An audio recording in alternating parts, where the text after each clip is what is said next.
Have you ever been in a situation when you thought, I wish I would have done this sooner?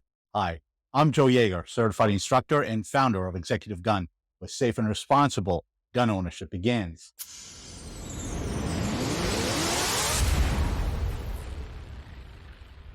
I know, life happens, and there is always something else that is more important to do or pay for. Until that thing you kept pushing down the priority list is the one thing you wish you hadn't.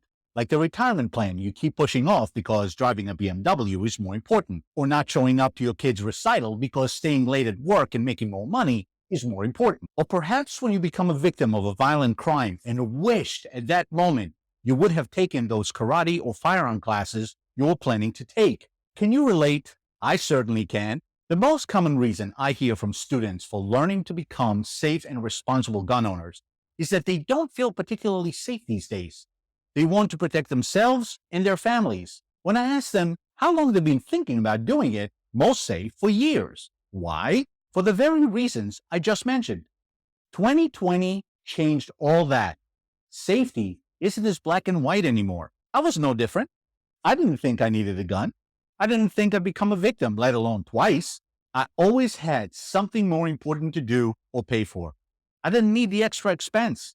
Now, as an instructor who knows what it's like to be a victim, I am passionate about the mission of educating and training students to become safe, responsible, and confident gun owners so that they have an opportunity to protect themselves and their loved ones should they have to. Both times I was attacked, the police did not just pop up out of nowhere to rescue me. Heck, I didn't even have time to call them. And even if I did, they would do their best to get there. But in the minutes they hustled to get to me, I was still on my own, and the attacks were over in seconds, and the robbers got into the night. If they chose to harm me, or worse, kill me, the police would be too late anyway. If you find yourself in the same situation and learning to use a gun was one of those things you postponed, it's at that moment that you'd wish you hadn't. And if you have loved ones to protect, you can multiply that regret tenfold. What will you tell your loved ones? That you didn't have time?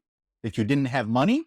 That their safety wasn't at risk and it will never happen on your watch? Learning life-saving skills like martial arts, swimming, and the safe and lawful use of a firearm are investments in your loved one's safety, not an expense to be postponed. If and when you need any of these, it is too late to learn or figure it out. The consequences, however, may cost a whole lot more than the expense you think you'll save. Yes, you could watch YouTube videos. Yes, you could look for the cheapest class. Yes, you could try to figure it out on your own. Yes, you'll save money and you'll get what you pay for. I don't care what you choose to do to protect yourself and your family. You may have a different set of values or point of view about guns than I do. I respect that. However, whatever you choose as your weapon, invest in your development now and make a commitment to be the best you can be in its use, because when your life and or that of your loved ones is under threat, you'll need to be. If you're wondering where to begin,